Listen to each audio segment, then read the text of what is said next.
Welcome back to the channel. I've had some people, I hope you're having a good day and staying cool because, man, it is a hot one out there right now. But anyway, I've had some people ask me to look at the Jack and Lilly Sullivan case real quick and find out what's going on. There's some weird stuff going on in it, being said, and this and that. And I see what they're talking about now. So it is. There's some guy, I think it's a relative. Anyway, he's talking about Jack and Lily Sullivan are alive on a reservation somewhere. I guess maybe the mom's hiding them on a reservation somewhere or something like that, or another relative is hiding them on a reservation. The thing I want you to pay attention to, you're like, Don B, what, help us understand what's going on here. Now, a couple things could be going on here. There could be someone paying this person to say that because, if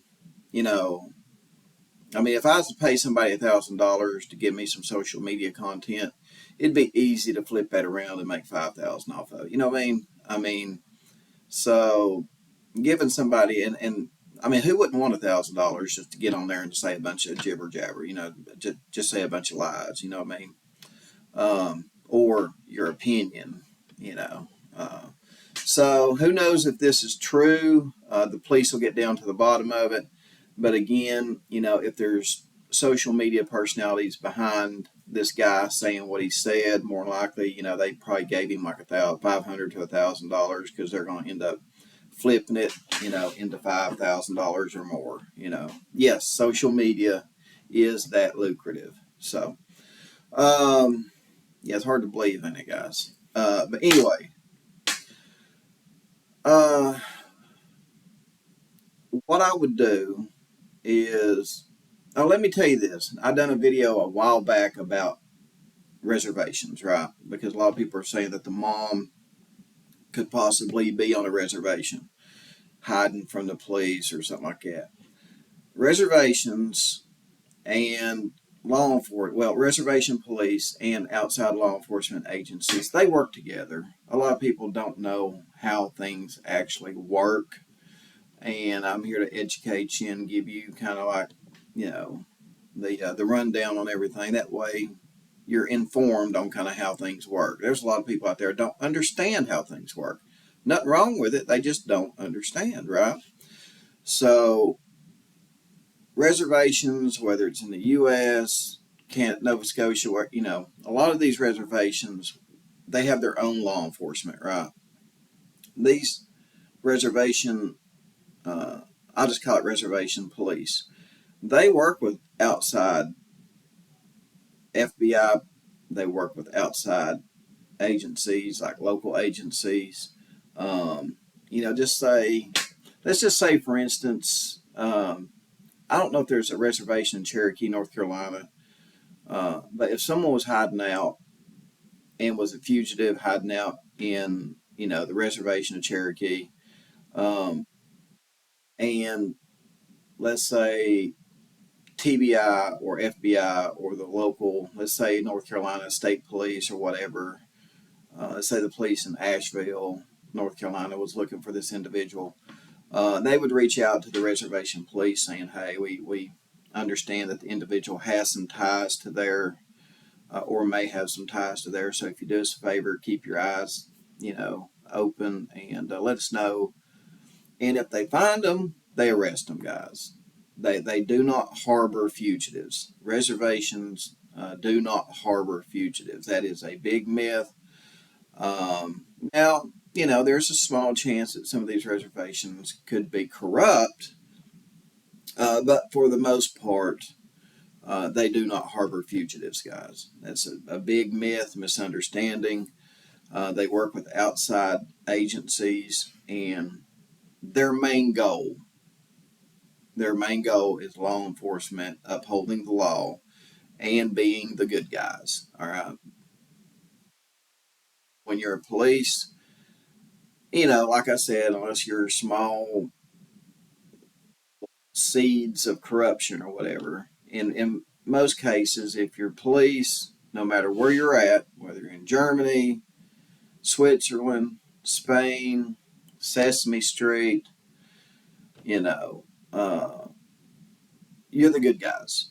You're supposed to be the good guys. And if you're hiding on a reservation and reservation police know that you're there and are a fugitive from the law, they will apprehend you and turn you over to the outside agencies. Okay? That's just how it works. You know, I mean, hell, if you're a criminal and you go to Mexico, they basically do the same thing. A lot of times they will catch you and send your ass back to the U.S. for us to prosecute you. You know, if you're in Australia, if you're a fugitive and you're caught in Australia, they'll send you back to the U.S. to, you know, have your day in court. It's just the way it works, guys.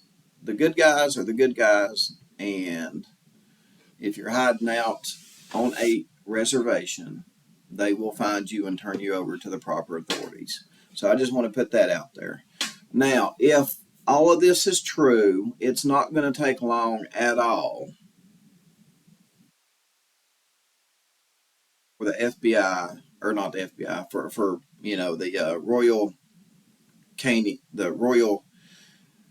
Canadian Police to figure out all this stuff. You know, they've got the same tools that we've got down here. They've got the same access to the technology that the FBI has here and all that good stuff. You know, just because they're north of the border or whatever, they do. They've got the same equipment, uh, the same personnel that knows how to use it. You know, they can listen into phone calls. They can, um, you know, set up these cell phone, you know, tornado antennas and suck all the phone calls into it that's coming and going and listen to everybody's phone calls. You know, they've got the technology. So I would probably, since all this is coming out, I'd probably at the most give it a couple days. And if we don't hear anything on Jack and Lilly being found on a reservation or whatever this guy's saying, it's just bogus. More likely, some social media personality paid him $1,000 and you know got him to say it, and now I can I've got the story and I can flip it and make $5,000. I see that a lot on social media. It's sad, you know, um, but it happens. It happens. I mean, don't know if it was going on in the Summer Wells case. Don't know if it was going on in the what is his name? I feel bad now. I ought to have my ass kicked for forgetting his name. Out in Nashville. I'm getting old, guys. I guess my brain ain't what. Lord, I am getting old. I can't. I was just thinking about him a second ago. Sebastian Rogers. Lord. Um, it makes you wonder if people were paid in the Sebastian Rogers to say stuff. That way, you know, they could flip a quick $1,000 and make five out of it or more. So just makes you wonder, guys. Makes you wonder. Anyway, that's your um, video for one of the videos for today. I'll be back on tonight to do another video about something else. Don't know what yet, but could be, you know, could be a true crime case, could be a news thing, you know, something going on in the Middle East or whatever. That's still the Middle East thing. Still kind of it's still sensitive, and like I said, there'll still be a little bit of spurts here and there. But as far as a major conflict, I think that's over and behind us, and we're good to go. So anyway, fingers crossed, we're good to go. So anyway, guys, that's it. Thanks for emailing me, wanting me to look into that. I did look into it. This is my opinion about it. Hopefully, I've gave you some, you know, hopefully it's informative to you and you kind of understand how things work on the reservation now. So if the kids are on a reservation, it ain't going to do them no good to be hiding them there because the law's the law. The good guys are the good guys, and they're going to do what's right. So anyway, guys, that's it. Drop some comments. Let me know what you think about everything I said. Tell me whether you liked it, didn't like it, yada, yada, and I'll catch you on the next video.